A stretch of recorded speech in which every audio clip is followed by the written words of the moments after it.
Twongeye kubasuhuza mu izina rya Yesu Kristo.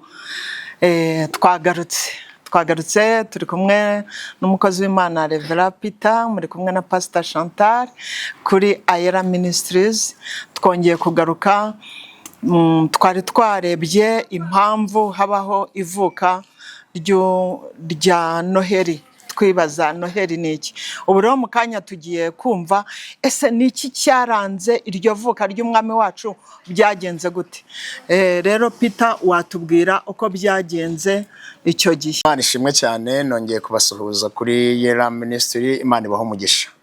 Hari akarimbo kango kuvuka kwa Yesu kwagenze gute, ntago nkazi neza ariko ako kantu njya nkumva neza. Rero ivuka rya Yesu tuba tuvuga kwizihiza ivuka rya Yesu. Yesu amaze kuvukira i Betelehemu, Bibiliya avuga ngo yavukiye i Betelehemu, bamuryamisha mu muvure.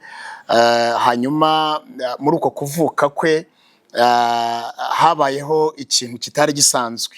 Habaye ikintu kitari gisanzwe amaze kuvuka. Ngira ngo aho twari twavuze ubushize, twari twavuze ko Yesu marayika Gabriel yasanze nyina Mariya akamubwira ngo uzasama inda, uzabyara umwana w'umuhungu, uzamwita Yesu. Ariko uyu mubyeyi atwite Yesu yenda kugira igihe cyo kubyara, habayeho igihe cy'uko bagombaga gukora ibarura. Ngo niriko kwandikwa kwa mbere kwabayeho. Hanyuma biba ngombwa ko umuntu wese agomba kubarurirwa mu mudugudu w'iwabo.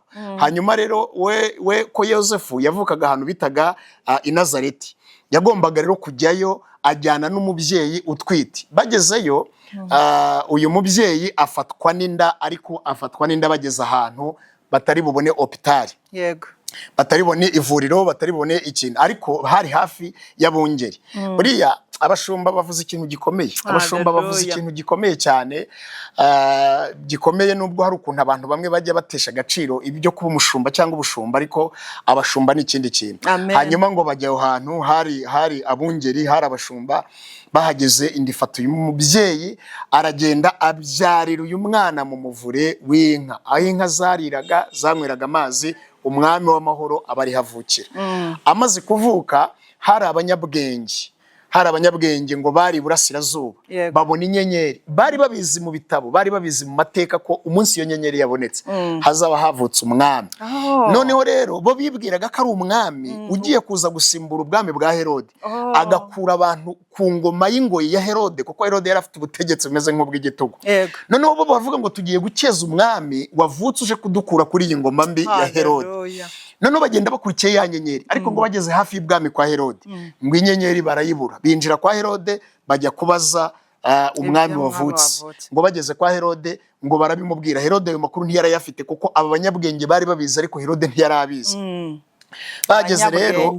Bahageze rero Herode arababwira ati munyemerere mugende mundebere ahantu uwo mwana yavukiye, uwo mwami wavutse. Kuko Yesu avuga ati uyu ni umwami uje kunkorera kudeta, aje kunkura ku ngoma. Ariko Bibiliya iravuga, Yesu yaravuze ngo ni umwami w'amahoro, ntabwo yari umwami w'intambara, yari umwami w'amahoro.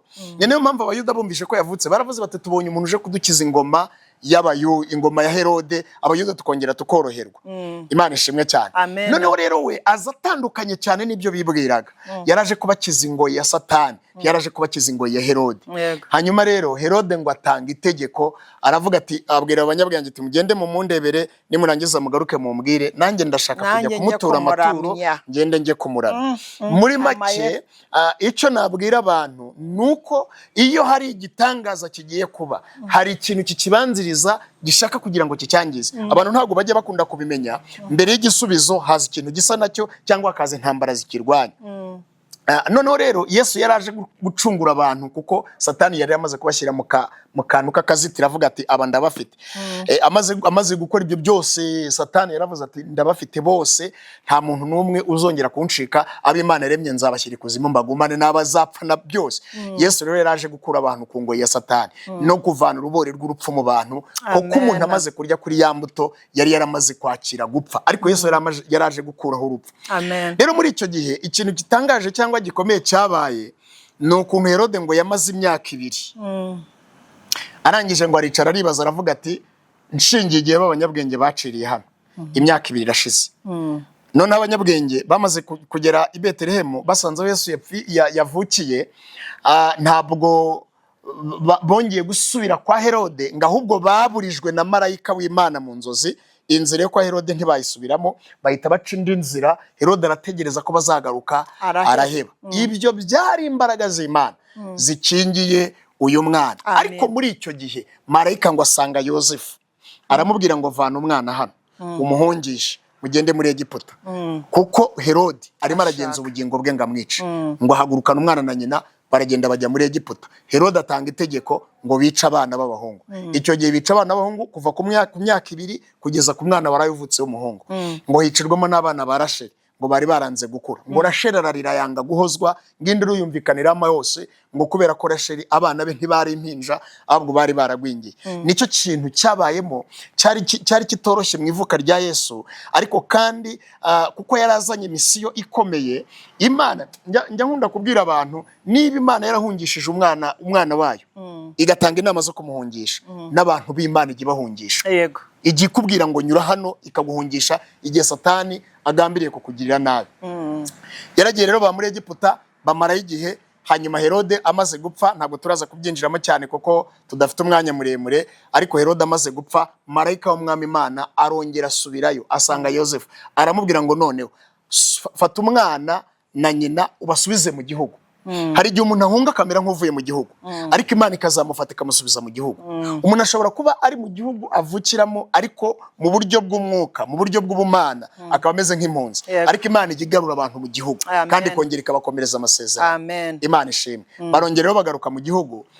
Aho niho itangira ry'ikura rya Yesu ryatangiriye, kugeza igihe yagiriye ku musaraba, kugeza igihe yacunguriye umuntu. Imana ishimwe cyane. Uyu munsi rero hari abantu bajya bavuga ngo Yesu, ngo urumva, bakamwivuga ukuntu, bakamwitiranya ukuntu, ariko Yesu ni umwami w'amahoro, kandi yahuye n'intambara nyinshi arazirwana. Icyo akora, icyaduhesheje ubuzima n'uyu munsi, nuko intambara zose yarwanye yazitsinze.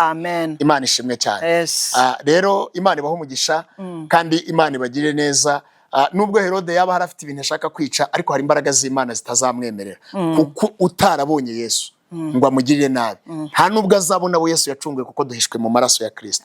Imana ibaho umugisha. Tugana ku musozo rero, hari akantu uvuze ngo bari kwica bariya abana, ngo hari abana ba Rasheli ngo bapfiriyemo. Ni iki bishushanya ku buzima bwa gikristo? Niki watugiramo inama, wagira inama abadukurikira kw'iryo gwingira ry'abo bana, kugira ngo natwe ejo hatagira abagwamo uwo mutego? Dusoza. Urakoze cyane. Icyo navuga ko igwingira ry'aba bana bapfuye nk'abana b'impinja kandi bo bakuze, biza mu isi y'umwuka, mu buryo bw'umwuka. Abakristo badakura, abakristo badashaka kugera ku musaraba, abakristo badashaka gukura. Icyo bishushanya ko aba bana bari baravutse kera ariko baragwingira. Abakristo bagwingiye mu mwuka rero, Satani abica gutya, akabicara n'abapagani, akabicara n'abantu bose babonetse. Ariko umukristo wakuze, iyo habayeho icyo cyorezo gituma hari abantu bagenda muri ubwo buryo, ntabwo we agira ikintu akomeza ahagaze ashikamye, kandi byose bigatambuka bikamusiga. Niyo mpamvu inama nagira abantu ni ugukura mu buryo bw'umwuka. Igihagararo turakuze, ariko dukure no mu buryo bw'umwuka, kugira ngo nihagira ikiba gihungabanya abantu, gisange umuntu ukuze mu mwuka, akomeye, ahagaze ashikamye, nta kindi kintu kiri buze kumuhungabanya. Amen. Rero murabyumvise, akaryoshye ntikaguma mu matama. Reka turekere, turabibikiye, n'ejo bundi tuzagaruka. Ariko iyi ngingo nyamukuru, hari ibintu muri no minsi na ryari tubona bishushanya yuko abantu babaye ibigwingiri, babaye ibikuri, bashobora kugwamo. Akaba ariyo mpamvu rya jambo dusoma muri Naome rivuga ngo ivomera amazi azaba ahagije, azagufasha mu gihe cyo kugotwa. Hari igihe umukristo ageramo akagotwa, ariko iyo bisanzwe utari igikuri, iyo bisanzwe warakuze mu buryo bwo mu mwuka, ibi bintu bicaho bikaguhita. Twabonye ingero nyinshi, ntabwo twazivugaho, namwe murabizi. Ari igihe cya Covid, muzi ukuntu igihe cyageze abantu barasinzira, ntibabona uko basenga. Mw'iyi minsi hari igihe abantu batabona uko baterana neza, ugasanga abantu babiguyemo, ntibajya guterana. Ni ukubera ko babaye ibigwingiri mu mwuka. Ariko mu buryo bwo mu mwuka tugendana urusengero mu mitima yacu. Ku ijambo ry'Imana yavuga ngo ntimuzi ko muri insengero za Kristo umukristo rero agomba kugendana mu mutima we amateraniro. Iyo ugendanye mu mutima amateraniro uba ufite igihe cyo guterana, guhimbaza ijambo ry'Imana, kuramya, kuririmba. Ibyo byose iyo bigwiriye muri wowe ntago uba ingwingiri. Naho satani yaza, naho yateza icyorezo, naho utabona aho usengera, uravuga iti cyambere jewe ndi urusengero rwa Kristo. Ubundi ukagenda mu mutima uhimbaza, useka, wisetsa. Abantu bakavuga batari koko tubona ugenda wisetsa, ariko kubera ko hari ibintu biri muri wowe, hari amateraniro ari muri wowe, uragenda uhimbaza, uragenda ubyina, uragenda wibuka Yesu Kristo. Hallelujah. Imana tugire neza.